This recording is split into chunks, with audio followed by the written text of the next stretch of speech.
and he's known for taking on tough fights in tough places. And just think about that. He captured national attention with his groundbreaking 2018 race in the state of Texas. And he has built the largest grassroots campaign in the country, coming closer than any other Democrat, hopefully until this year, because we have plans here in Maryland that we are taking over every seat in Maryland for the people of Maryland.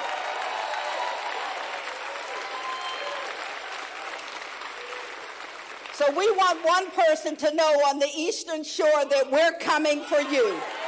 We're coming for you.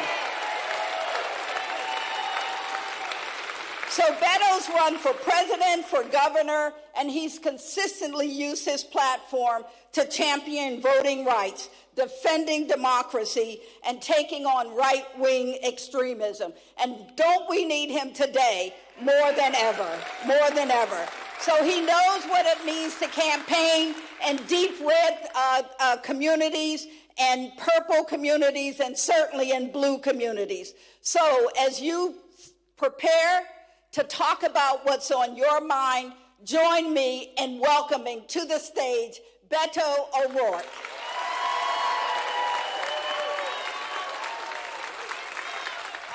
That was awesome. Thank you. You were wonderful. I love that fighting spirit. Yeah. Let's hear it for Dr. Dukes. All right. That's the spirit we need more of right now. Thank you, Dr. Dukes. Thanks to everybody who, as Dr. Dukes is saying, is spending some part of their Sunday with us here today. Someone just came up, I think her name might be Angie, who said, I made 2,000 or maybe it was 20,000 phone calls for one of your campaigns. How many? 1,200. I was using a little bit of Trump inflation. For the people watching the live stream, there are about 10,000 people here today, and it's just wonderful to be with all of you at this important moment. I want to thank my good friend Walker and Debjeet and others who've been with us along the way, even though we live worlds apart in terms of distance in America, who've been there for us, have had our back here in Texas. When we were running that race in 2018 and some of the other adventures that we took on, so many of you had our backs. You donated to our campaigns, you made phone calls. Some of you crazies even traveled down to Texas and knocked on doors with us, and it just means the world to us. We've been holding these town halls all over the state of Texas, in places you might expect to see a Democrat, like Dallas or Houston or Austin or the Rio Grande Valley, San Antonio, Texas, too. These reliably blue places. All right, San Antonio. I see Fort McHenry there. But we're also going to Amarillo. I hear no cheers for Amarillo. We're going to Abilene in a couple of weeks. We went to Tyler and Beaumont. And these meetings have been absolutely amazing. As Dr. Duke said, it's a chance for us just to listen to one another. And we never discriminate or divide based on partisanship or geography or really any other difference by which they might want to separate us today. At this very polarized, divided, isolating moment in our history, it is just profoundly powerful to come together, not as Democrats or Republicans, but as Americans and as human beings, and to hear each other out. So just the fact that you are here leaves me more optimistic than when I woke up this morning. It means that each and every single one of us wants to do something right now for our country. Now, why come to Maryland? Texas is a huge state. From my hometown of El Paso, there we go. Way to go, the 915 in the house. From our hometown of El Paso to Los Angeles, California is a shorter drive than El Paso, Texas to Houston, Texas. From Houston's in the house. From Dallas, Texas to Chicago. Okay, Dallas is here too. That's a shorter drive than Dallas to El Paso. So when we got to Tyler, Texas, in the northeast part of the state just a couple of weeks ago, we said, let's just keep driving east. And it brought us here to Maryland to be able to listen to you today and understand what's going on in your life, what your thoughts are, what your dreams are. But I want to present to you, based on everyone I've listened to and everything I've heard, my theory of the case. What's going on in this country right now, how we got here, and most importantly, I hope you agree, how we get out of this and to something better, right? Okay, we're on the same page. So we're here because we love America. And that's right. And we see that America is in trouble. And so we want to do what we can with what we have, where we are today in Baltimore, to save it. But importantly, because we've been paying attention, we understand that what we have done thus far has failed to avert this trouble that we're in. And I would argue it may have even well contributed to this trouble coming to pass in the first place. What am I talking about? If we just look at the 2024 election year, if I'm looking at my own party, I'm a lifelong Democrat, I don't know that we were listening to people in the way that we should, listening to people in order to learn from them and reflect back what they were experiencing and feeling. Prices are too high? No. Inflation in Europe and the rest of the world is much worse than America. You're okay. You don't like what's going on at the border? Well, that's just a Republican talking point. Everything is under control. The president's doing a great job. You're worried that the president himself is having a hard time communicating the things that he's doing, and maybe we should have a more competitive process to decide who our nominee will be. Well, you just need to be quiet. You're not being a good Democrat right now. We weren't really listening to people, and we also weren't talking to them. We weren't actually describing the amazing things that Democrats were getting done. I mean, I just heard from Dr. Dukes that the mayor and the governor working together have brought the murder rate down here in Maryland and in Baltimore in particular. I think that's fantastic. But why weren't we doing that in 2024? Arguably, Joe Biden had the most successful presidential administration of my 52 years on this planet. First president to seriously make a difference in the fight on climate change, to invest significantly in the infrastructure that our communities need, to reduce childhood poverty in places like my great state of Texas by nearly half. But you could be forgiven if you aren't paying attention to politics, if you aren't watching cable news, if you're not following the Joe Biden campaign on Twitter, if you didn't know that was happening. We weren't talking to people and meeting them where they were. And then we were not doing enough.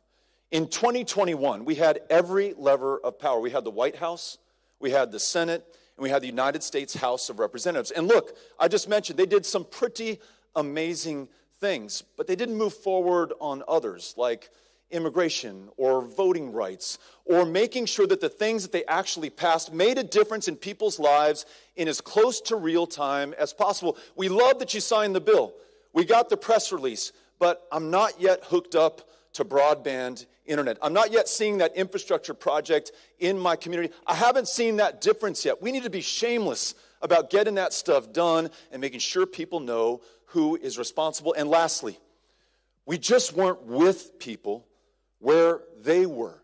We spent more than $1 billion in 7 states in 2024 trying to win that election. We lost every one of those 7 and left the other 43 to their own devices. So why am I in Maryland?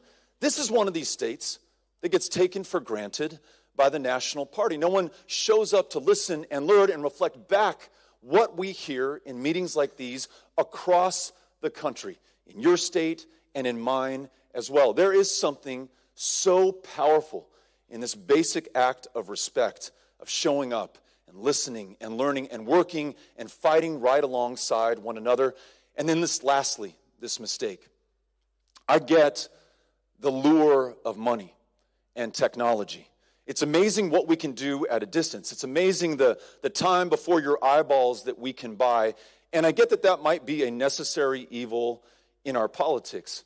But it leaves something to be desired in terms of how it makes us feel, whether we actually join together in person like we are right now today. This, to me, feels so much better than scrolling through Twitter on my phone or watching a TikTok video or something else that alienates me at a distance.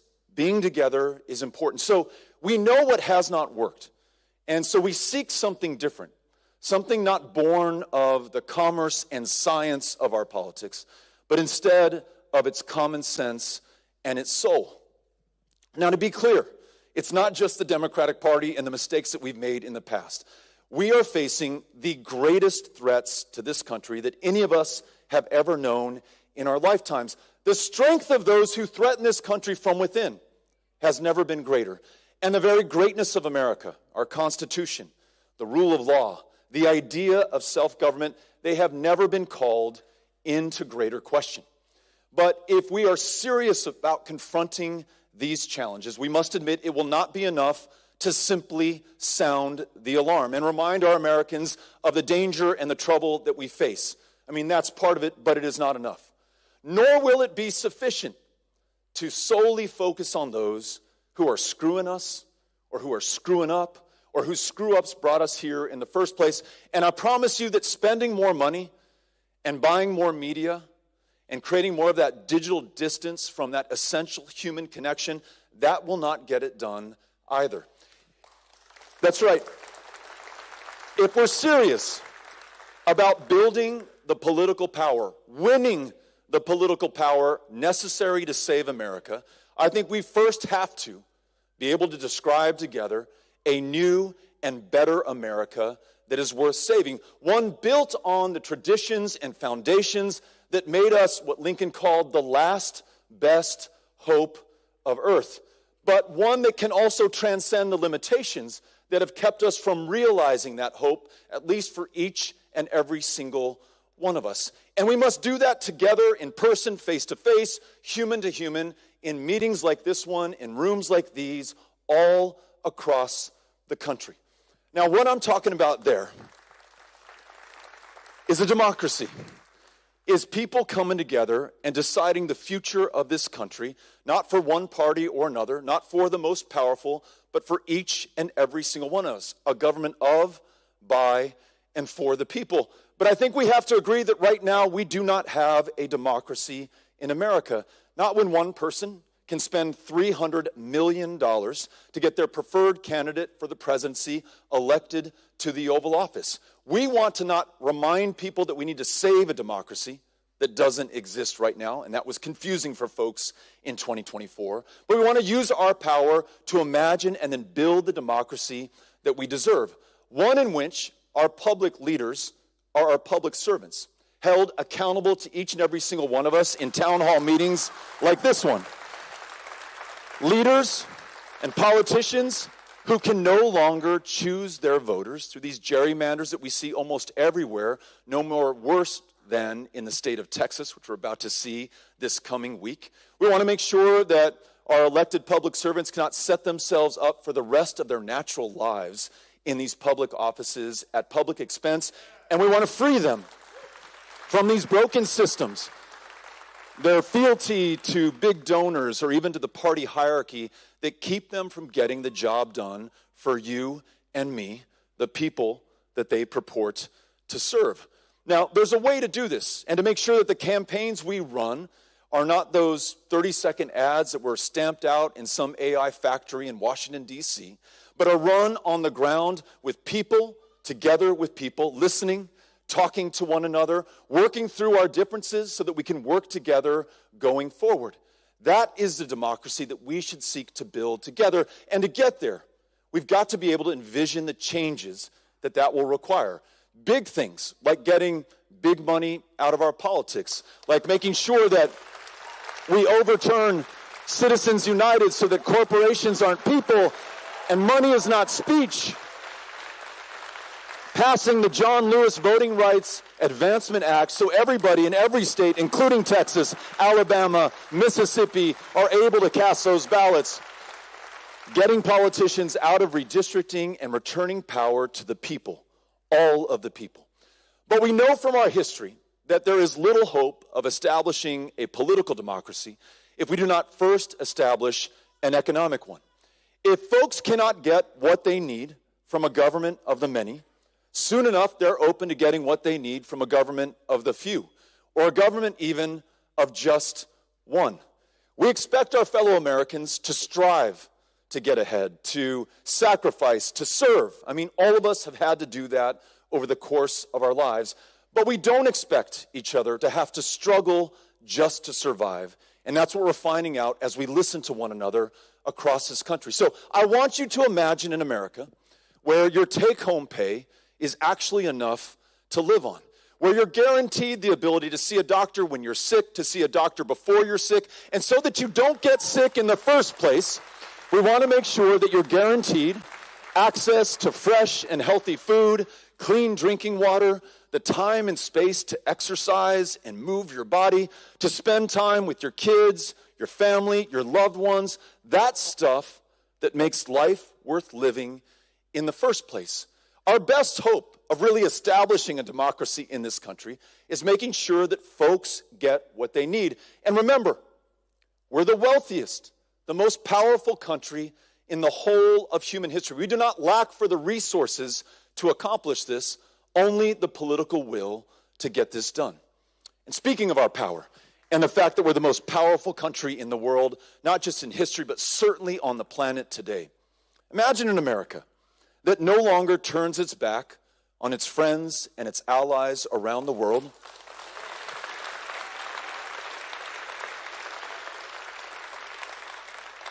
And instead works with these friends to address challenges that we cannot solve on our own. Climate change, international immigration, or nuclear proliferation. I sure as hell would like to not get into another war in the Middle East if we can help it, right? And there's a peaceful, nonviolent, diplomatic way to get these things done. That is America at its best. I want you to imagine an America that really stands for human rights and self-determination and is no longer complicit in the bombing and the starving and the slaughtering of children and families and innocent civilians in Gaza, but uses this power to convene the countries of the region, the countries of the world, if necessary, to ensure that we establish an independent, sovereign Palestinian state, and that we guarantee the safety and the security of every Palestinian, every Israeli, every person in that region, bar none. Not only is it good for those people who live there, but sowing peace and reaping prosperity is great for the American people. This is America first in my vision, doing what only America can do on the world stage.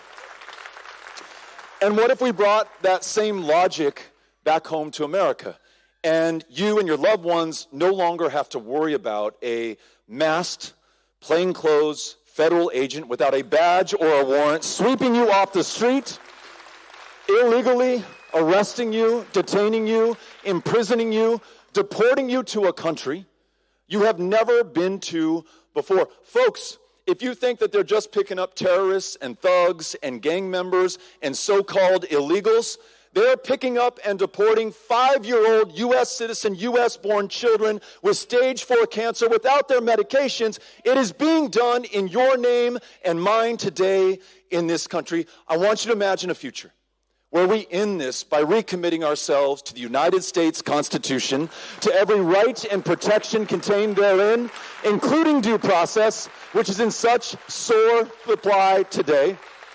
And I want you to imagine a Democratic Party that when it holds power again, as we did in 2009 with the White House, the House, and the Senate, as we did in 2021 with the White House and the House and the Senate, we stop talking about immigration reform and actually rewrite our immigration laws in our own image, reflecting our own values, ensuring, for example, that every single dreamer is legalized here for life, every dreamer's parents legalized here for life, every hardworking American picking the food that ends up on our table, legal for life, contributing even more as U.S. citizens to the greatness of this country.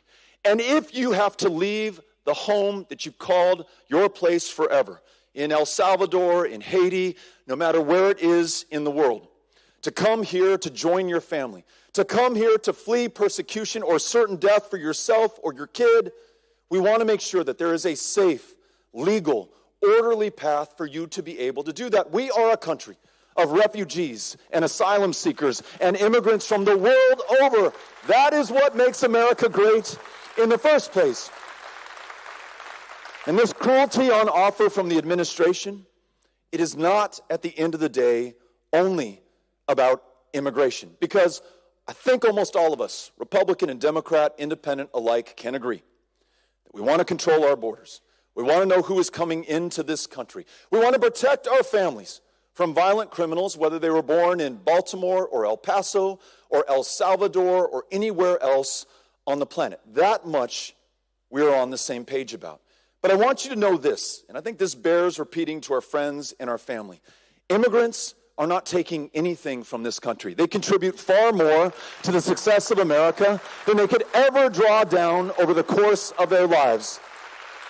El Paso, my hometown, one of, if not the safest cities in the world, not in spite of the fact that it is a city of immigrants, but because of the fact that it is a city of immigrants. This is not just about immigration. Just like the attacks on DEI are not about diversity and equity and inclusion, all of us want those things in this country. Just like the attacks on trans Americans are not really about whether or not you should be able to be who you are. This is an effort to divide us based on our differences. This is an effort to distract us from what is really happening in this country at this moment. And that is that those in power are robbing us blind.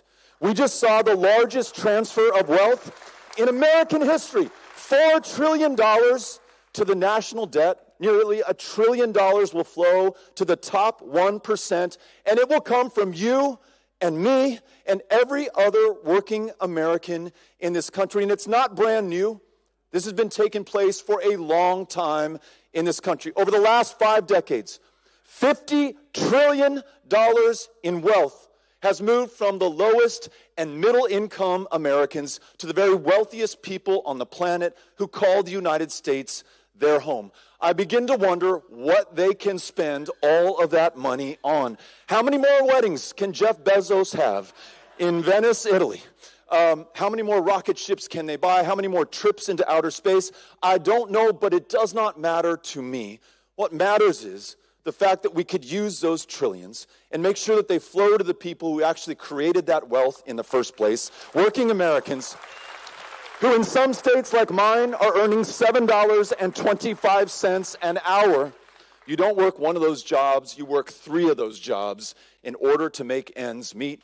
Use that money to cure the cancers, the Alzheimer's, the diseases that our loved ones are dying from. Use that money to confront climate change before it is too late. Use that money, in other words, to benefit each and every single one of us.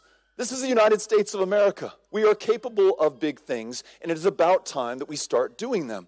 Now, lastly, I want you to imagine a Democratic Party, present company excluded, but a Democratic Party that actually fights for these things, that doesn't submit, that doesn't roll over, that doesn't bend over, that doesn't tell us it's over before the fight has even begun. A Democratic Party that fights everywhere, not just in 7 states, but in Maryland, in Alabama, in Mississippi, yes, and in Texas too. And does not take blue voters for granted and say their votes are already in the bank, but shows up to listen to them, to find out what's on their mind. Nor will we ever again write off those who live in the remote, rural, red counties that have not seen a Democrat in decades and have functionally gone unrepresented because Republicans never face a challenger on the November ballot. A Democratic Party that fights for all of us everywhere and builds a true united front, the biggest, broadest possible coalition. So we're here to say, look, if you voted for Donald Trump in the last election, you are welcome at this meeting and in this coalition. If you voted for Kamala Harris, the same goes for you. If you didn't vote in this last election, even better, because we need to listen to and learn from you so that you have a reason to cast that vote in 2026. Am I right? We got to be able to get that done. But that vision has to be matched by action. And so I want to make sure that you remember that action is the antidote to the despair that we're sometimes tempted to feel. It is the absolute key to victory. And we're going to ask you today to consider, if you're not already, volunteering for the Maryland Democratic Party. Right now, they are registering people to vote. They're staying in touch with those newly registered voters. They're turning them out. They are making sure that we do not take a single person or a single election in this state for granted. And we're going to make sure that you have every opportunity with the volunteers here today to be able to sign up and get that work done, because if we start in 2026, I'm afraid we're a year too late into the process. 2026 begins right now here in July of 2025. Now, I'll close with this. There are some who wonder whether this vision or any vision, ambitious and aspirational, that involves a future where we really are a democracy and we really take care of one another's and we really overcome these challenging odds right in front of us is possible. I want you to remember just who we are, where we come from, and what we're made of. 1776, this country decided it would take on the most powerful empire on the planet. And thanks to countless Americans who risked and gave their lives, we secured our independence on the premise that all of us are created equal and that we'll be treated equally under the law. Even if we have never achieved it, I like to think that we've never stopped trying. It wasn't a century later that we decided the issue of whether one American could own another American. More than 300,000 Union dead, testament to the effort of this country to overcome that challenge and produce that outcome at that courthouse in Appomattox in 1865. In 1944, in June of that year, on those beaches of Normandy, young men from Baltimore and El Paso, Texas, willingly gave their lives to defeat fascism half a world away so that we could protect this democracy here at home. And it wasn't even a generation later, in the 1950s and the 1960s, that everyday Americans willingly risked and in too many cases lost their lives to secure the civil and voting rights of their fellow Americans. In each case, against what were thought to be insurmountable odds, we overcame. So you and I, 249 years into this experiment, we are the heirs to all of that struggle, to all of that service, and to all of that sacrifice. What we do with this inheritance is going to define us in the eyes of history, in the memories of our children, and it will determine what is possible for this country. So I'm here to say to you today, we cannot be found wanting at this moment of truth. We absolutely must come through. Are you with me on this? Are we together? All right. That's my dream. Cynthia Cano, who's raising her hand, she has the other microphone. I'm interested in hearing your dream, your vision, your ideas, your solutions, and yes, I'm also happy to answer your questions. We'll try to get as many people into the conversation as we can. Here's our Cynthia. first question. Hi. First of all, thank you for being here. I'm sure people of Baltimore are happy to see you, and that speech was amazing. So me personally, I'm a federal government attorney. I've been working for the federal government for about 5 years, and currently we're undergoing what's called the Reduce Enforce, or the RIFs, and my agency has been affected by over 50%. We've lost really great people who have served this country in the public sector for over 30 years. So my question for you is, what are your thoughts on the Reduce Enforce going on right now, and DOJ?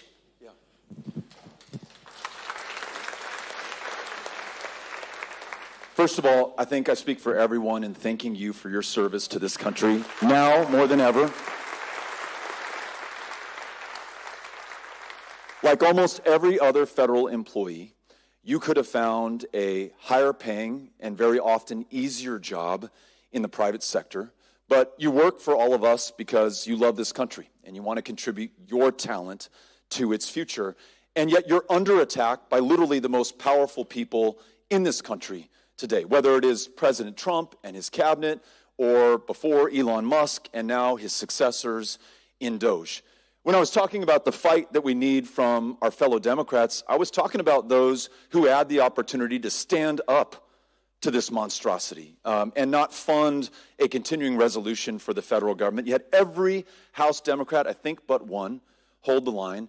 And in the Senate, we thought we were going to be able to stop them, and for some inexplicable reason, the leader of the Senate Democrats, Chuck Schumer, folded and submitted and gave them an open purse to spend on what they wanted to and cut whatever they deemed necessary. Hence, the reduction in force, hence the tens of thousands of federal employees who are losing their jobs, And if we cannot move our fellow Americans by the plight of those who have sacrificed the best years of their lives for the rest of us, then think about who those federal employees serve. When we cut 83,000 positions at the VA, as is proposed by the Trump administration, at a time that 22 veterans a day, every single day in this country, are taking their own lives. Far too many of them because they cannot get into the VA to see a primary health care specialist or a behavioral health care specialist to treat the signature wounds that they sustained in service to America, all the way back in Vietnam, or all the way up to the wars that we are just ending today. How is cutting 83,000 positions, most of them held by veterans, going to help a single soul? How is cutting Medicaid so that our friends and family, our neighbors, the very people in this room cannot get an answer or access to their benefits that will literally save their lives? Or knowing that your grandmother or your disabled sister who depends on the Social Security Administration, and we want to thank former Commissioner Martin O'Malley for the great job he did at SSA. But what does it do for our fellow Americans? So I want you to know two things. One, we absolutely have your back, and for as long as you're willing to stay in this fight, we're willing to stay right behind you. Two, we want to, and let's all commit to this together, spread the word and share this message everywhere. The protests, the No Kings rallies, the hands off, where we hold up these poster boards and say 83,000 cuts at the VA, or talk about what's going on at Medicaid, or what we are putting these federal employees through. That stuff, ladies and gentlemen, is breaking through. It is changing public perception. Abraham Lincoln said public sentiment is everything. More powerful than the presidency, the courts, or the legislature. What our fellow Americans think, we have the ability to shape and change that. So we want to become your advocate, your champion. Make sure that the American people also join us in standing up for you. We are going to fight back. Thank you for being here. Grateful to you. To your left. Here we go. Good afternoon. Thank you for being here and for not taking Maryland for granted. When I reflect on the 2024 election, I reflect on my role as a mother, a professional woman, and I'm raising 2 teenage daughters. And when I think about the 2024 election, I do think that there was a healthy dose of sexism that was also present. And I was curious if you agree, and then what are other political leaders' voices in your space who identify as male doing to create opportunities for women to break through?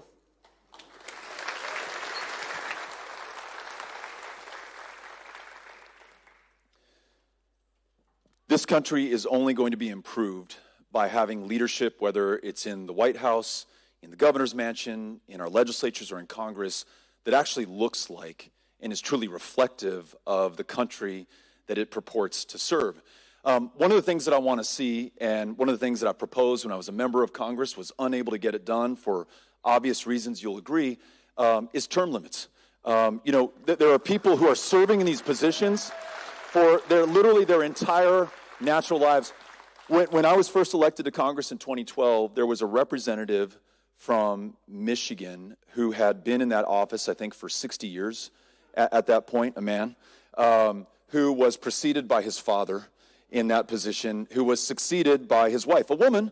But, when I'm talking about these changes to our political system to actually give birth to a true democracy, that's what I'm talking about. And I think term limits are one of the things that we can do to get people out of the way and create new openings that anyone can run for, regardless of race or religion or gender or any other difference.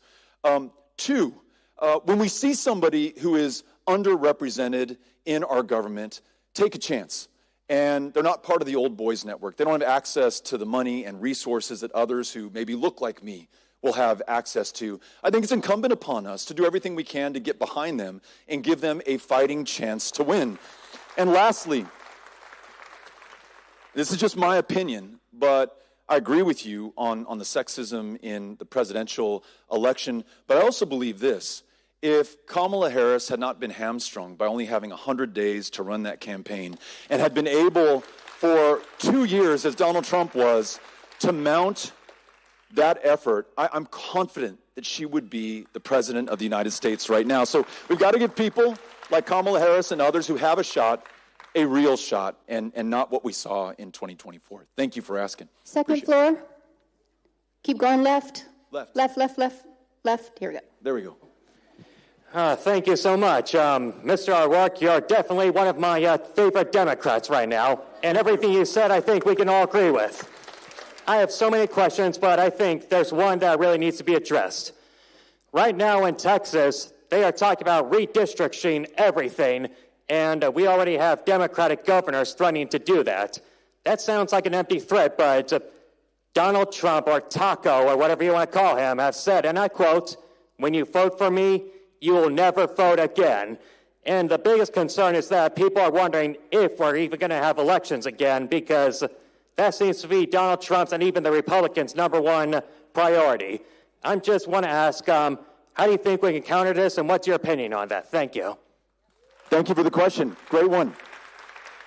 Yeah, I want to talk about this Texas redistricting and put it in context with this larger conversation we're having about the future of our country. I mean, why should you in Maryland care about what is going on in Texas? But first, if I could project us out into the future, a few generations from now, our great-great-grandkids. Imagine them reading in their history books about the year 2024 and the year 2025.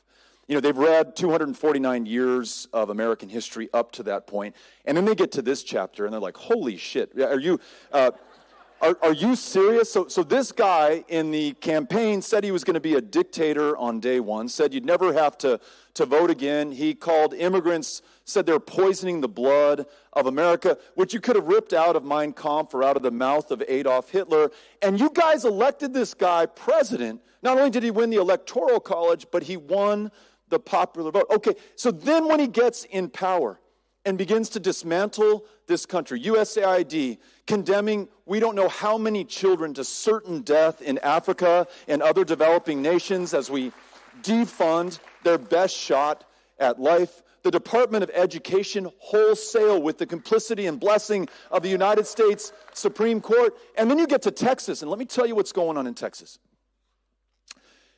Donald Trump's popularity, the popularity of his specific proposals, actions, and accomplishments is in the gutter. On immigration, which if there was a policy issue he won on, arguably it was that. I think he's polling at 36%. Gonorrhea polls at like 38%, okay? His big, beautiful bill that will add nearly $4 trillion to the national debt, which, was talking about future generations, our great-great-grandkids are going to be paying back that windfall that we're giving in real time to the wealthiest Americans, deeply unpopular. He holds, his party, a very razor-thin majority in the House of Representatives, in Congress. He can see the future as well as you. And he knows that given this current trajectory, he is going to lose that majority. There will be a check on his power with Democrats holding the gavel. So what is he trying to do in Texas? He ordered the governor, Greg Abbott, and the Republican majority legislature to redraw the congressional districts mid-decade. This does not happen in this country, but only once every 30, 40 years. It last happened in Texas in 2003, and one of those districts was found to be unconstitutional and had to be redrawn.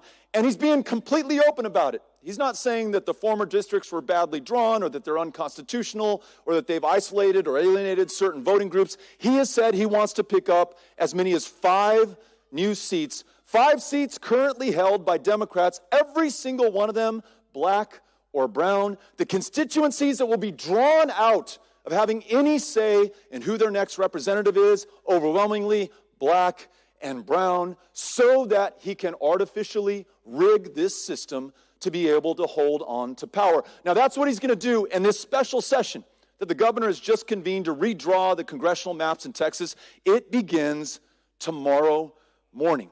Now, there are 3 things that I think that we can do, and they involve all of us.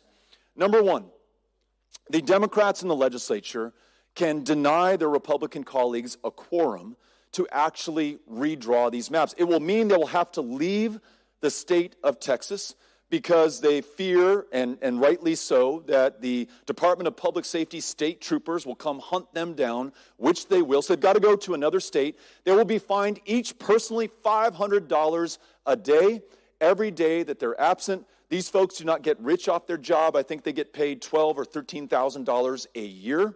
They cannot pay this fine out of their campaign account, and it's every single day that they're gone. And for them to leave and deny quorum, they'll have to be gone a very long time. If they do that, all of us have to have their backs. All of us need to be able to contribute and support the effort to stay away, because I think I've made the case that this doesn't just affect the people of Texas. It affects every single one of the 330 million Americans wherever we live. Second thing, those states that have the power to do so, that are led by Democrats right now, must also redistrict to add Democratic advantage in California, where we can pick up some seats.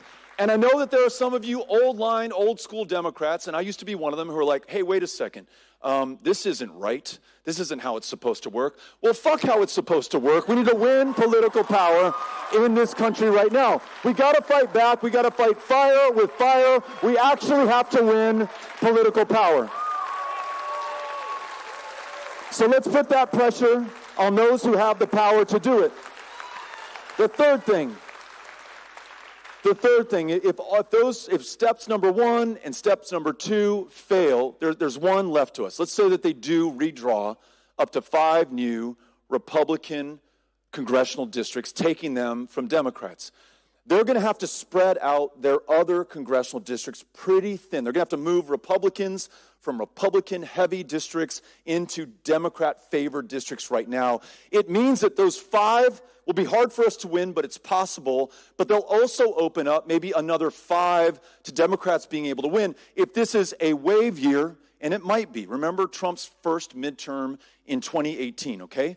If it's a year like that, if all of us see our future in the state of Texas, just like a Texan right now sees his future in part here in the state of Maryland, if we do everything we can, every single one of us pouring what we've got into Texas in 2026, we might be able to win even on these rigged maps. So any one of those things could help us break through. We must try every single one of them, and we must be focused on winning power above every single thing else. So thank you for that question. Back by Yes. very special guest right here. We have a very special guest, Commissioner O'Malley. Commissioner, Governor, Mayor. Hey. Ho. Come on. Thank you. Thanks a lot. Come up. I didn't know it was coming to the stage. Thank you. Hey, man. Thank you Great for doing to this. see you. Thank you for doing this. Welcome to Baltimore. Yeah, thank you. Thank you. Well, I'm a little late to say welcome to Baltimore, Beto O'Rourke. But, hey, you have to back me up when I say that. Welcome to Baltimore, Beto O'Rourke. Still got it. Hey, thank you so much for coming, and thank you for rallying everybody. Thank you for the heads up, and I'm glad to see you again and was honored to support you for president back last time around. So what do you want me to talk about? Social Security a little bit? Anything you want to talk about. Okay. What's going on? How do we get it back? Yeah. Well, this is one of the ways we get it back. I mean, there are people, I've found myself out there doing a lot more town halls as the former commissioner of Social Security than I ever did as President Biden's commissioner of Social Security. And part of that is because of the vicious way they've gone after it with a feral speed and cruelty. How many of you know somebody that works at Social Security or used to work at Social Security? Okay. All right. Any of you work at Social Security? Awesome. Don't spot yourselves up. All right. Put the hands back down. Social Security is one of the biggest employers here in Baltimore. In fact, it started here, was supposed to move to a specially built building in Washington, but when the Japanese attacked Pearl Harbor, the United States Army took over our headquarters down there, and so it stayed in Baltimore ever since. But this is what they've done to your Social Security agency, the agency that you've paid into that trust fund. It's your money. It's not theirs.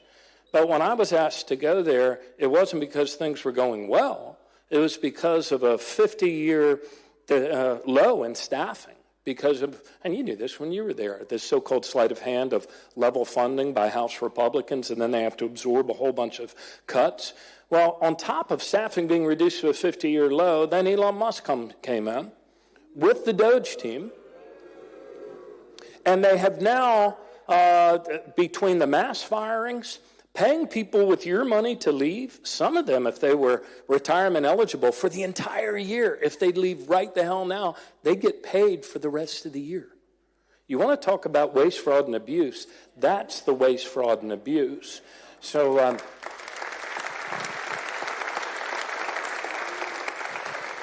So after we got everything moving in a better direction, nonetheless, like sprinting up a downward moving escalator, and the people here from Social Security, man, I've never had a higher honor in my life than being able to work with and lead you. We got everything moving in a better direction, Beto, and then these guys came in, and now everything's spiking and going in the wrong direction.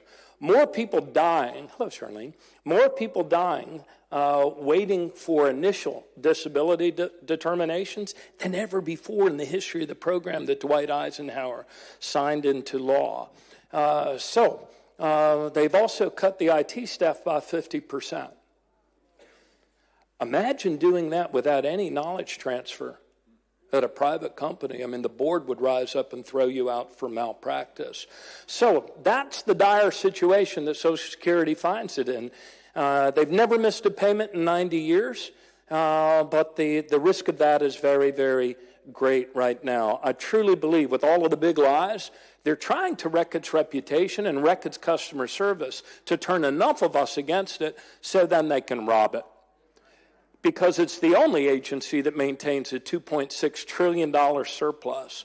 And that surplus was built up to cover the retirement lifespans of baby boomers like my generation. You all are a lot younger than me, so that's how I look around.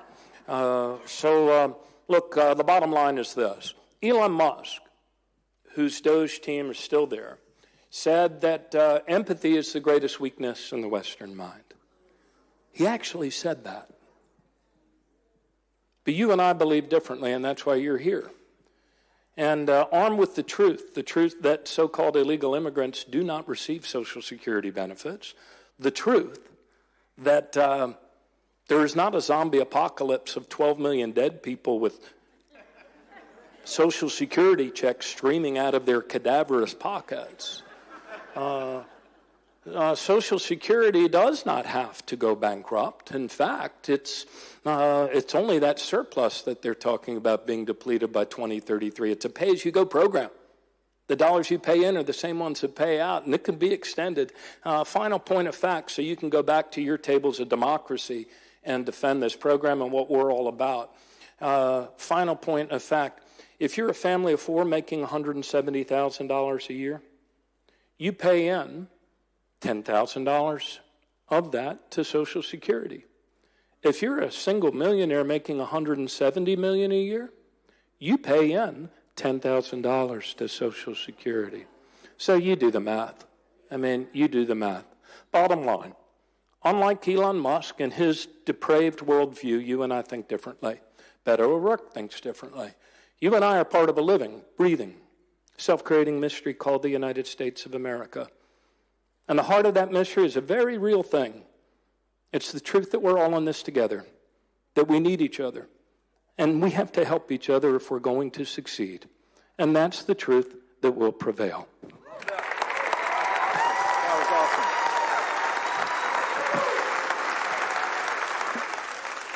awesome. Man, I love that. And what a gentleman. He could have dropped the microphone after saying that, and probably should have, and didn't. I just want to take a second both to tell you that, one, I think that's one of the most beautiful things ever said about this country and the mystery of America. You know, I mentioned earlier Lincoln calling this the last best hope of earth.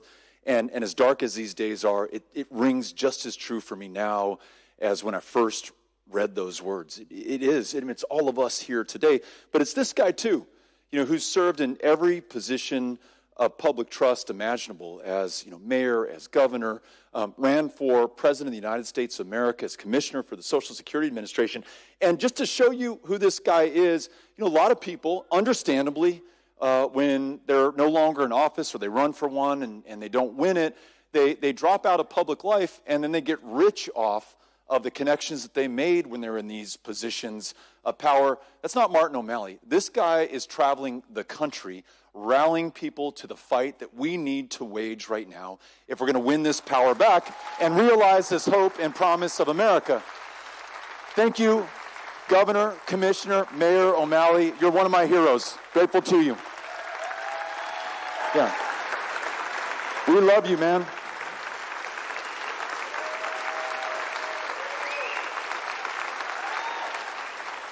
To your left, right over here. Good afternoon. I also want to thank you for coming here to Baltimore to help us come together so we can decide what it is we need to do. Not that I don't have an opinion about that. You've spoken a lot, or a couple of times, about President Abraham Lincoln, and I'm going to try to paraphrase something that he said. Most any man will come through when there is adversity. But if you want to know the character of a man, give him power. And I live by that because I live by the Constitution. And I would like to know if elected officials or anyone in Congress is keeping track of how many violations of our United States Constitution Donald Trump is committing every single day. No, we are not functioning today, as you said, in a democracy. We are really in an autocracy. We are. And we have to understand that. Those of us who are of a certain age studied fascism and what happened in Europe. Those of us who are of a certain age understand how real fascism is and how it turns into an autocratic government. Fascism is the opening door. When you take people's books away from them, when you take people's identity away from them, when you hide people, when you toss people in jail. People talk about Putin and all of these other countries that do that every day on a daily basis, and it's here. It's right here in the United States of America. Every single day, the Constitution of the United States is being walked on and spat upon and ignored, and no one is holding them accountable. So I say, as citizens of the United States, let's sue them all. Every last one of them. In court, sue them, because, and I'm going to say this and then I'm finished, I watched Confederates walk into Congress. I watched Confederates sit in the House and sit in the Senate and sit in the White House today. I saw that flag January the 6th and I knew we were over. It's a flag of treason, folks. Don't be mistaken. These people are traitors. They were traitors in 1861 and they're traitors in 2025.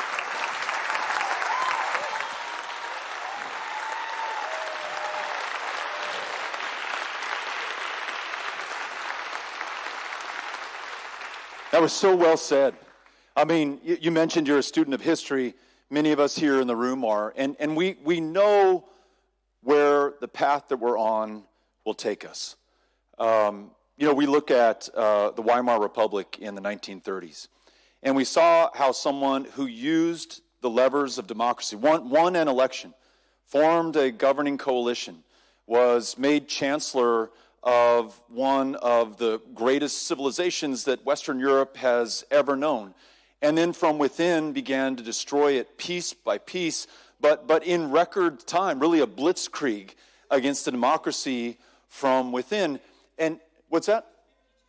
52 days, eliminating rival parties so that new coalitions could not be built. And we talk about this as the analogy or comparison of last resort. It really should be, but we are at the last resort right now. And so let me say this, beyond some of the things that we could enumerate together, dismantling congressionally mandated agencies against the Constitution, ignoring a federal court's order against the Constitution, going to war against another country without authorization from the American people through the representatives in Congress against the Constitution, taking somebody up off the streets and holding them, arresting them, imprisoning them, and deporting them without any due process, totally against the Constitution. But I want to point your attention to something else. In addition to all of the other bad things in what they called the big, beautiful bill, the trillions of dollars to the debt, the nearly $1 trillion transfer of wealth from you to the wealthiest 1%, the cuts to Medicaid and social services in order to pay for it, there is a massive increase in funding for the Department of Homeland Security and Immigration and Customs Enforcement. And let me get even more specific. You have noticed that undocumented crossings at our border are now at an all-time low. I don't think they have ever been lower. They are struggling to find people that they can deport, right? They're now setting up shop at Home Depots and Lowe's and anywhere they think that brown people looking for work are going to be, so that they can terrorize them, scare them, sweep them off the streets, and send them to that gulag in El Salvador. There are not a lot of people to detain and to hold anymore, is my point. And yet they are spending hundreds of millions of dollars on new detention facilities all across the country. It's not just Alligator Alcatraz in Florida. There's an archipelago of prisons that we are building right now in this country. Ask yourself, who is supposed to go into them? First they came after the so-called terrorists, gang members and thugs. If you had a tattoo on your neck, we're going to put you in the van and we're sending you to El Salvador where we're going to shave your head, and you will never, for the rest of your natural life, come out of that prison. Done.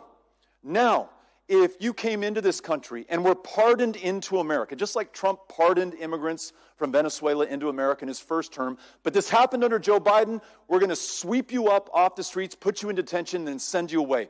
Then we're coming after you, even if you were born in the United States of America, if your parents were born something else. He is trying by executive action and with the complicity of the Supreme Court to overturn the 14th Amendment of the United States, ratified in 1868.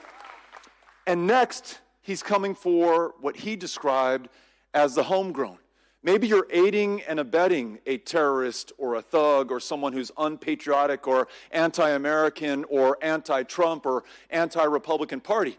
Maybe you're Martin O'Malley and you're a little too bold and direct in your criticisms of what this administration is doing to the people of this country right now. We see how this happens in Russia. We saw how this happened in Germany. We see this in dictatorships and autocracies around the world, and it is happening right now before our eyes. And look, we don't have to dwell on this, and I said at the outset, it will not be enough to sound the alarm.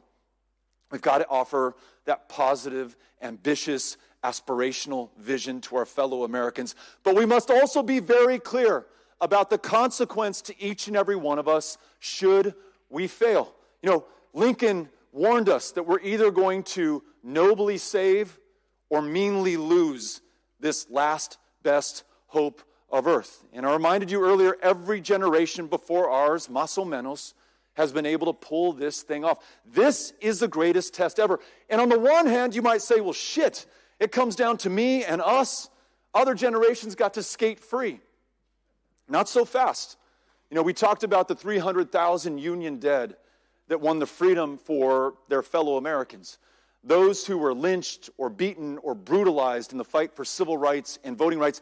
I count myself lucky to be breathing this air and alive right now at this generation. So precious few get the chance to fight for and save the future for our country, and that is who we are here today. So let's get out there, fight for America, win America, and not allow this tyranny or autocracy or fascism come to pass. Thank you for being here.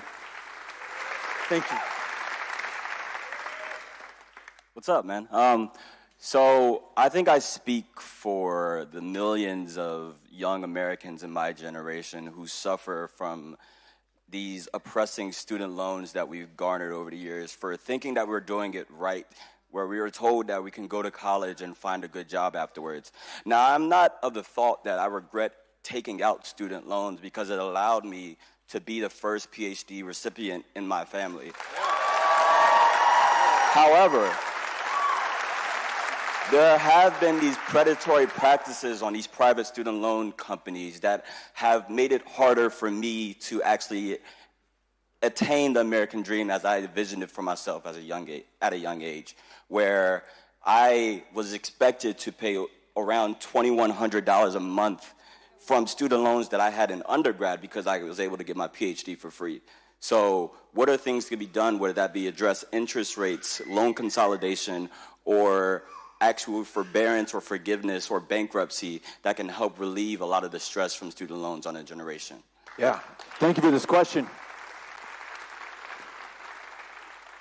The good doctor mentioned bankruptcy. You may or may not know this. Student loan debt is the one kind of debt that we have in this country out from which you will never come. It'll stay with you literally until you die. You can't get out of it from bankruptcy, and unless there is public policy that matches the public good that we can do, we are going to bury so many hundreds of thousands of our fellow Americans under this weight. And I cannot think of anything more counterproductive. That bachelor's degree, that master's, this doctorate, not only is it good for the person who is earning this education, it is fantastic for all of us, for the diseases that these newly educated Americans are going to cure, for the advancements in science and technology that they're going to produce, for the human understanding that is going to benefit all of us. And I know that the arts get short shrift, but those who are able to produce the magic of poetry or song or rock and roll or dance or cinema, man, that makes our life better as well. And I want that to happen right here in America. I sometimes wonder, and look, I know there's a lot of conspiracies out there right now. It started with chemtrails, and it ended on Jeffrey Epstein's island. That may not be a conspiracy. But what about this one? I mean, tie all this together. What he just described, $2,100 a month to get an education in America, then the defunding of public education around this country. If we have educators or teachers or folks who work in local schools, often you're working 2 or 3 jobs just to make ends meet for the privilege of teaching our children and unlocking their lifelong love of learning. Or the attacks on universities. You know, Harvard, Columbia, Yale, but universities whose names we may not know right here. What's that? Johns Hopkins. I mean, what are we doing? And then defunding the Department of Education and firing every single person who works there. The conspiracy I'm talking about, which might be real, is the purposeful dumbing down of America and sending us backwards so that we never make the progress that we deserve and are owed. So I mentioned earlier, we expect one another to strive and to serve in different capacities. And yes, sometimes we have to sacrifice. That is just life. But you shouldn't have to struggle just to get an education or to pay back that education that you are going to be able to pay forward in the great things that you're going to do for all of us. So whether it is forbearance or whether it is clearing the way for people who otherwise cannot afford an education, I look at that not as a giveaway, because it's not, but as an investment in our future. And I want to see America making that investment in you and everyone else. Thank you for being here. My name's Jeremy Lazier, and I'm from Hagerstown, Maryland. I'm probably from the reddest county in the whole state right now. People that are here right now in the room. What do you say to union people like me who worked on Governor O'Malley's campaign, who supported him through his governorship, but people that work in these union shops that still vote red because they're worried about their guns? They're worried about the Democrats coming and take their guns. They're not worried about their wives or their children having health care. They're more worried about having a whole arsenal in their house. Yeah. Thanks for asking the question. I mentioned at the outset some of the lessons I've learned from just even the 2024 election or listening to folks that come to meetings like these. we got to be having conversations with one another, talking down to folks or canceling or judging or just writing off whole parts of the country. You know, you're white, you live in a rural community, you're not going to be my voter, so I'm just going to count you out, not going to even show up to listen to you and demonstrate the respect that you deserve as a human being. We make the error on the other side as well. In Texas, Democrats stopped going to the Rio Grande Valley. Look, you're brown. You've always voted for Democrats. You always will. I'm not going to waste the time or the resources to show up. Your vote is already in the bank. We really screwed up on two fronts at once. As a friend of mine put it, Democrats could even fuck up ice cream. And we fucked up both sides of that. But here's how we get it back, okay? Here's how we do right. Here's how we do right. As I traveled the state of Texas, and I've had these conversations with gun owners, with Republicans, with folks who, honestly, candidly speaking, probably will not vote for me, I still learn a lot. And one of the things that I find is there is a tremendous amount of common ground. I'll give you an example. Cynthia, do you remember being in Junction, Texas with me? You know, one of the reddest places in Texas. As you orbit the planet, you can see it glowing from outer space. There's just this like pillar of red light shooting up. And we held a town hall in Junction, knowing that I'm not going to win the county, but if I want to serve the people, I got to show up and I got to listen to the people, right? And I don't know if there were 50, 60 people in the library annex. They wouldn't let us meet in the main library. The annex in the middle of a Texas summer, no air conditioning. We were just sweating through our clothes. If there were 50 people inside, there were probably, what, Cynthia, 100, 150 people outside protesting our presence there. Big signs, you know, Beto, go home, you know, don't take our guns. Almost everyone there at the protest armed with AR-15s, AK-47s, you know, everything that they could bring. There was a militia waiting for us, and it was almost like one of these zombie movies. As we're holding the town hall inside, the folks outside are banging on the windows, scraping at the doors, and Cynthia's like, we got to get the hell out of here. And so we finished the town hall meeting. I'm like, thank you all very much, as I'm walking to the truck. And then someone had told me, hey, there's a woman who supports you, but she runs the only coffee shop in Junction, and she couldn't come to the town hall. And so I'm like, hey, I want to go say hello to this woman, which was a mistake because we outed her, right, to her community. And as we came to her little coffee stand, all these folks, protesters, had followed us out of the meeting and pinned my truck in so that I couldn't get out, and came out. And it was really confrontational and probably, you know, a little scary for some of us who were there. But you know what I learned? Greg Abbott, Ted Cruz, John Cornyn, no one of them have ever shown up in Junction, Texas. I was the first person of, you know, any aspiration to higher office that had shown up and talked or listened to them, and they wanted to have a chance to tell me what was on their mind. And yes, to your point, guns was number one. The guy who was wearing the shirt that said, guns don't kill people, Hillary does, he says, you know, do you even know what an AR-15 is, Beto? And I said, yeah. It was a weapon originally designed and engineered and sold to militaries for use on battlefields to kill people. That high-impact, high-velocity round will blow a hole through you from which you will never recover. You'll bleed out as intended. That's what we wanted the enemy soldier to do. And when you use it on an 8-year-old kid in Uvalde, Texas, their parents can only identify them by the shoes that they were wearing. And so I don't think that people should have those. And he says, well, I disagree. I had a weapon like this in Vietnam. It was a different version. I know how to handle it. I'm not going to shoot anybody. I'm safe with it. I want you to respect my right to own this gun. And I said, look, let me see if we can get on the same page. The Uvalde shooter was 18.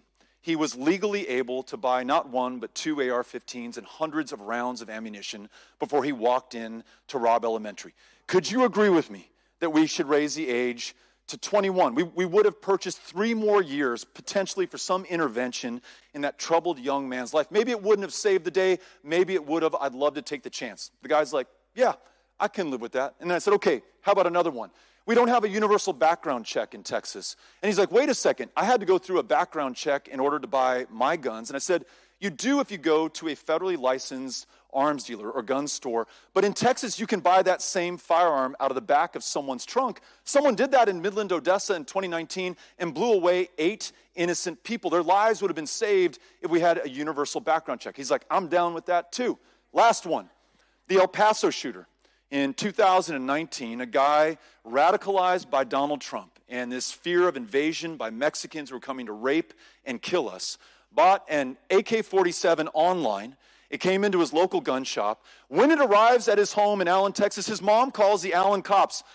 Excuse me, my son just bought something. I have no idea what he's going to do with this. I don't think he's right. Can you please help me? The police responded, it's perfectly legal. We wish you luck. You're on your own. Goodbye. He drove that firearm 600 miles to El Paso, Texas, walked into a Walmart on the last Saturday before school started. Everyone's in there buying school supplies with their parents or grandparents, and opened fire on anyone who looked Mexican or like an immigrant to him. 23 people slaughtered in a city of more than 1 million that doesn't lose 20 people in a year. I said, look, a red flag law where when that mom calls the cops, those cops can intervene in using due process, protect that young man from himself and protect all of us from him. I think that could have saved those lives. He's like, I agree with you there. On those three things, would it avert every instance of gun violence? Of course it wouldn't, but we can't let that stop us. There is common ground. I wouldn't have found that common ground if I hadn't shown up in Junction, Texas first. So that's what we got to do. We got to show up, have these conversations, listen to one another, and demonstrate that respect. We have time for 3 more questions.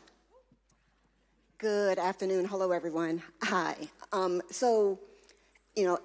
a 63-year-old black woman, I have seen a lot of social progress in my life in the 20th century. Voting rights, housing. I've seen a lot of progress. But now it's being all rolled back. And abortion rights. I've seen a lot of progress in my life. And like I said, it's all being rolled back. My concern is the messaging that we get to everyone.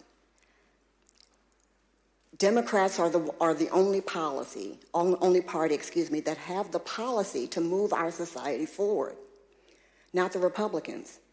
But they are the loudest. They get their points across. We will take our wins and turn them into a loss. And they take their losses and turn them into wins. We've got to get better at messaging. And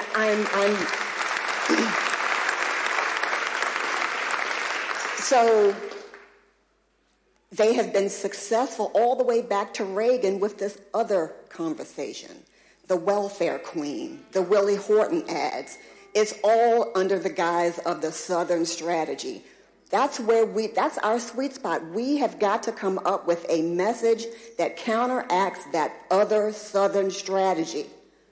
And because it's going to be moot. We're not going to get any policies across if we don't win elections. I love it. This is one of these great tests for America. Will fear win out? Because that is the Republican message. These Mexicans are coming to rape and to kill you and to take from you. These democratic socialists and Marxists are coming to take all your money. They're going to defund the police. They're going to terrorize you and make your life absolutely unlivable. You know, our message for far too long, present company excluded especially, has been that's a bad message. We shouldn't be doing these things to people. We shouldn't try to make people afraid. We shouldn't be terrorizing folks the other way. What happened to the aspiration and the ambition? You know, I think of JFK, right? When I look back at successful Democratic politicians over the last century, aspirational, ambitious, the big things that only America can do if we come together. I think about FDR. You know, another fork in the road like the one we face right now. We were talking about fascism earlier. That's the split in the road today. I mean, very clearly, we're either going to move towards fascism or we are going to build a democracy in this country. There's no in between. But in the early 1930s, it was that same choice. You had Nazis holding sold-out rallies in Madison Square Garden with swastikas on the podium with George Washington in military Nazi uniforms. You had some of the greatest celebrities, whether in the Catholic Church or Lindbergh, who flew across the Atlantic, part of this America First movement at the time. And then you had FDR, who was like, fuck that shit. I am going to talk about an America where every single one of us is included, where we're going to do bold, ambitious things. You can call me a socialist. I don't care. But I'm going to put people to work. I'm going to make this country beautiful. I'm going to start the Social Security Administration that Governor Martin O'Malley is going to lead as a commissioner someday. And he got it done. And America was bought in to that aspirational, ambitious, bold vision. So at the beginning of our meeting today, I tried to describe, Beto's dream. Like, what do I want to see in this country? I know bad things are happening right now. I know that we've got to win the day. But I first want to make sure that we describe an America that is worth saving. And the last thing that I would say on your excellent point is just to remind everyone that, this is the story of America. We do make progress, and then we go backwards, Oh, that's okay. Okay, Cynthia, we have somebody who would love a question over here if we get a chance to do that. But, we talked about these great gains that we've made as a country. I mentioned the Civil War, and we all know about Reconstruction. We all know what happened after Reconstruction, right? In Texas, the first African-American ever elected to be a sheriff of any county in America was in Fort Bend. So many of our counties were led by African-Americans newly emancipated, doing amazing work for their fellow citizens. And when white nationalists, when fascists, when the tyranny rose up, there were people of good conscience and good faith who tried to fight back. And the issue came to the United States Congress. And in 1890, there was a bill before the pro-democracy party of the day, which used to be the Republicans. And it was going to establish a Voting Rights Act to ensure federal protection for every person who wanted to cast a ballot, to sustain the gains that we'd made through Reconstruction. It passed the House by every Republican vote. And in the Senate, where Republicans had a majority, it was supposed to pass as well. It was held up on a filibuster, which sounds a lot like what happened to the John Lewis Voting Rights Advancement Act in 2021, not too far back in our recent history. And the president, also a Republican, nominally pro-democracy, failed to move on it. And it consigned this country to 75 years of darkness until we won, thanks to a 24-year-old John Lewis, the Voting Rights Act of 1965. So not that I want to say that we've got 75 years of darkness in our future, but these things roll back unless we fight for them. Some of you, like me, had to be disabused of the notion that the arc of the moral universe just bends towards justice, that we don't have to pull on that sucker. The day that 3 Texas women compelled an all-male United States Supreme Court to render the Roe versus Wade decision, the other side began to work to dismantle that and bring it down. So the lesson for me is that we've always got to try. We've got to be in this fight. And even when we win, that victory will never be final. So no matter what happens in 2026, we regain the majority in the House. No matter what happens in 2028, we're able to win the White House. That fight is never over. For as long as we draw a breath and we live in this democracy, we must be in this fight. We must be focused on winning power, sustaining it, and delivering for our fellow Americans. That's how we make this work. Thank you for your comments. So this very kind young man who's been waiting from the beginning said I could give his turn, who he's been waiting to whomever yelled out there. Who is that? Okay, here we go. Thank you. Thank you for that shirt. El Paso, 915. Hi, thanks for coming to Baltimore.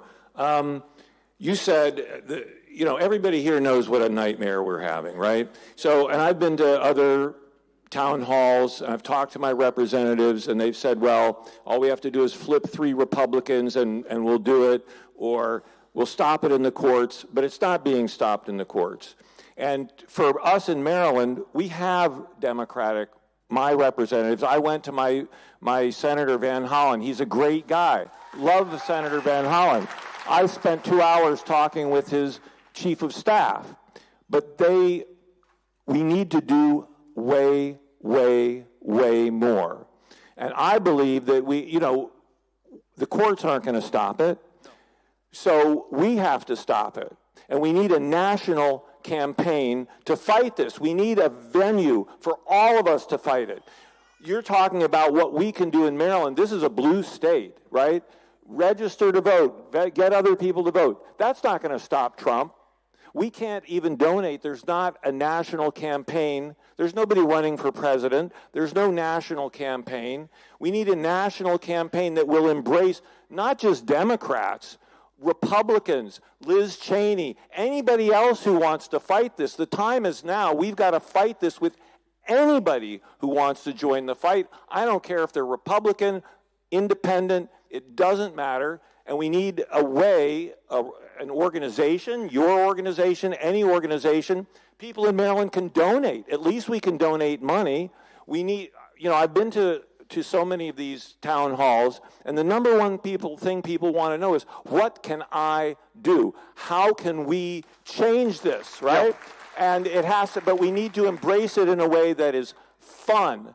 We need to have concerts. We need to make it powerful. We need to knock them out, not in 2 years, not in 4 years. It has to start happening now, because we're in a desperate situation, right? And we need leadership to give us the opportunity, because if you said right now, if you had an organization where millions of Americans could donate money, I can't imagine that 100 million Americans wouldn't donate money, wouldn't show up, wouldn't work, like we did for Kamala Harris, because we knew what kind of a nightmare we were facing. So we need to start that now. We need an effort now to stop it. Gotcha. Let me respond to this. This is a great point. I mean, part of the reason that I'm in Baltimore and I came to Maryland, one is to learn what's happening here, and that's happening, and it's wonderful. But two is to share what's going on in Texas, this great question about the gerrymander and the redistricting and what you can do to help. So to specifically answer this question, we have an organization in Texas called Powered by People, and you can find it on the web at poweredxpeople.org. Let me tell you what we do, and if you want to be part of it, I'd love to have your help. Our state makes it harder than any other to cast a ballot, harder than any other to register to vote and to get on the rolls. With the Shelby versus Holder decision in 2013 that gutted that Voting Rights Act that we were just talking about that was passed in 1965, Texas Republicans have had free rein to suppress and intimidate the votes of likely Democrats. So here's what we do. Because there's no online voter registration or automatic voter registration or even same-day voter registration in Texas, and you have to register in person at the county registrar's office, or if you're 20 years old and you know what a stamp is in an envelope and you have a printer and you can print out the form and fill it out exactly correctly and you mail it in and the Secretary of State gets it and they send it back to you and you know that's not happening. Our volunteers show up everywhere, specifically on college campuses, and engage with young, unregistered, eligible future voters, likely Democrats, because we are a partisan organization that believes in democracy, and we register them to vote in person. Now, that is not enough. It is insufficient to the task at hand, because registering someone in a state where it's harder to vote than anywhere else isn't going to get it done. The next thing we do, and this is where you come in if you want to help, we assign that newly registered 18, 19, 20-year-old voter with a volunteer, and it could be you, because you can do this from the comfort of your home here in Baltimore. And you text that new voter, and you say, Cynthia, thank you so much for getting registered to vote today. My name is Beto, and I'm going to be staying in touch with you over the course of this election to answer any questions you have. This is not an automated message. It's not AI. We don't give your cell phone number to a campaign or the Democratic Party. It's just one human being connecting with another. 30 days after you register to vote, I text Cynthia and I say, hey, Cynthia, did you get your voter registration card from the Secretary of State, the state of Texas? If she says yes, I said, great, you're street legal to vote. If she says no, I say, you know what, I'm going to help you track that down. And I do. As we approach the election, I say, hey, Cynthia, just a reminder, you will need a legal form of voter ID in order to cast your ballot. You cannot use your student ID at the University of Texas at El Paso. That's against the law. You can use your license to carry a firearm, however, to prove who you are, or a state-issued ID like a driver's license. If you don't have one, let me help you obtain one. I'm going to make this clear to you. This is not easy. It's not automated. It's real work. We got to do this for folks. And then as we get closer to Election Day, Cynthia, early voting starts on Tuesday. Here's your nearest early voting location. Here's what's on the ballot, and here's who aligns with your views and your values. And then on the first day of early voting, If Cynthia hasn't voted, we get the records back from the county registrar. On the second day, we text her, hey, Cynthia, looks like you didn't vote on the first day of early voting. You think you could vote today? Well, I'm watching my kids today, maybe tomorrow. Great, I'll follow up with you then. We stay on them until they have cast that ballot. Here's the proof in the pudding. Nationally, 18 to 29-year-olds voted at a rate of 42% in the last election. In Texas, those voters that we registered and stayed with and powered by people voted at a rate of 79.5% in the 2024 election. It took 1,300 volunteers, managing in some cases hundreds, many hundreds of newly registered voter relationships on their cell phones to get this done. If I had 2,300 volunteers, 5,300 volunteers, 10,000 volunteers, imagine the number of relationships that we could leverage into votes in what will be 5 very competitive United States congressional races that might determine the balance of power and the future of this country. So there is one specific thing that if you're interested and have the time and interest, you can sign up for, poweredxpeople.org. And on that website, if the state legislative Democrats make a break to deny quorum to the Republican colleagues to stop this mid-decade gerrymander redistricting, we'll be raising money for them as well. 100 cents on the dollar will go to them. When they broke quorum in 2021, we raised over $800,000 to be able to keep them out of the state of Texas to try to stop Greg Abbott from what he was doing on our election laws then. So there are ways that here in Maryland, we can help folks in Texas or other places for that matter continue this fight. And so would love to have your help. Thank you for the excellent question. This is our last question. All right. Beto, you're amazing. Thank you so much. I'm an educator of almost 30 years, and I want to say to you, yes, I've been making phone calls for you since 2012. I'm aware of you speak truth to power, obviously, right? So, and I just want to say, as an educator, with Mr. Ebersol here, who's also an educator and elected official, grateful for your time and expertise. But we are fired up. We are grateful. Yes, we're going to do Powered for the People. And yes, we appreciate you saying that protesting is important. And you're speaking, your question had me in tears. We are dealing with the annihilation of our democracy right now. The world is on fire, and I'm going to Costco like, do you see it? So here we are. My question as an educator. I'm going to ask you 3 questions, okay? What books do you suggest we read? For example, Let This Radicalize You, or the book by Rachel Maddow, prequel. Second question. What movies do you suggest that we watch and we put our eyes on for ourselves and for our children? Because I know you have a family, and I know you care. And I know you saw the families in Uvalde with the AR-15s. And when you answered that question, you answered it because you have empathy. Third question is, what apps like 5calls.org or what other suggestions do you have that we can get everyone in this room elected because you took the time out of your day to come here and speak truth to power? So when you say, what can we do? What should we do? It's who we are with and how we are going to react in the conversations and how we lean in. So my question is, what apps, what books, and what movies? Thank you, sir, for your time. We're grateful. Thank you. Wow.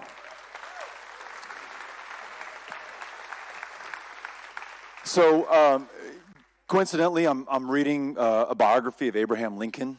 I thought I knew the guy.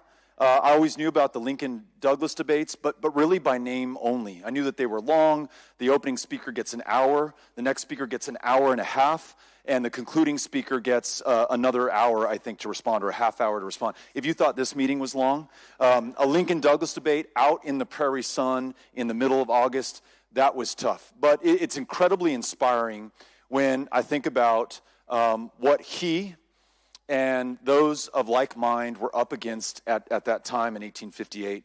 And in that election, he gives this really amazing speech, and you all have heard part of it, but he's talking about the nature of power in America. And he says, the presidency, awesome power, the courts, the state legislature. But he says, public sentiment is everything. He said, with it, nothing can fail. Without it, nothing can succeed. And so when I talk about these protests, I also sometimes wonder if I'm holding this sign up on the corner of Sunland Park and Mesa in El Paso, do I look silly? Does anybody take me seriously? Is this breaking through at all? But it turns out that it is. in what we're living in, a post-truth world where nearly no one subscribes to the daily newspaper or watches broadcast news or even cable television anymore, and now they've canceled Stephen Colbert, so we're not going to get our news from him either.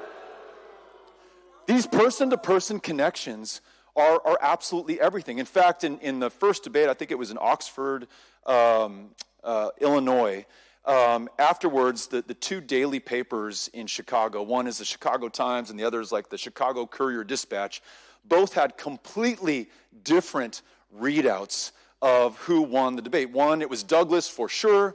The other, it was Abraham Lincoln. I mean, some things really never change. It's us taking the time to be with one another, to show up to this town hall or to the Lincoln-Douglas debate or the street corner on Sunland Park in Mesa and just connect with people face to face, human to human, person to person. Man, that is profoundly powerful. And I'm reminded of that in reading this book. In terms of the apps that we use, I mentioned staying in touch with these voters that we've newly registered. We use something called Reach. And every voter that I register, and I'm one of the volunteers with Powered by People, after I've finished the registration process, I say, could I get your cell phone number, and would it be okay if I stayed in touch with you? 100 times out of 100, they say yes. I put their information into Reach, and then either I or another volunteer that we assign that voter to stays in touch with that voter for the rest of the election cycle. And I told you that the outcomes are just absolutely tremendous. We couldn't do that without Reach. In terms of movies, I haven't seen one in a really long time. What's that? Oh, yeah. I read Cast by Wilkerson a couple years ago. Excellent book. I don't have a good movie for you. I'm sorry. Somebody mentioned the documentary from the 2018 Senate race. Yeah, you know what? I'm with you, though, that we need to be inspired. I mentioned the arts earlier, which gets such short shrift in our society and our culture, and especially from this president and what he's doing to the NEA and to every other institution of performing arts or any other kind of expression of human creativity. This is the time for us to really embrace those gifts that each of us share with one another. So thank you for these great questions. Thank you all for showing up. A special thanks to Governor O'Malley for being here on super short notice. Incredibly kind of him. Es todo? Okay, and we're going to hang out for a little bit. If anybody wants to grab a picture or say hello, we'd love to see you. And thank you, Ms. Cano and Dorini, for organizing it. Gracias.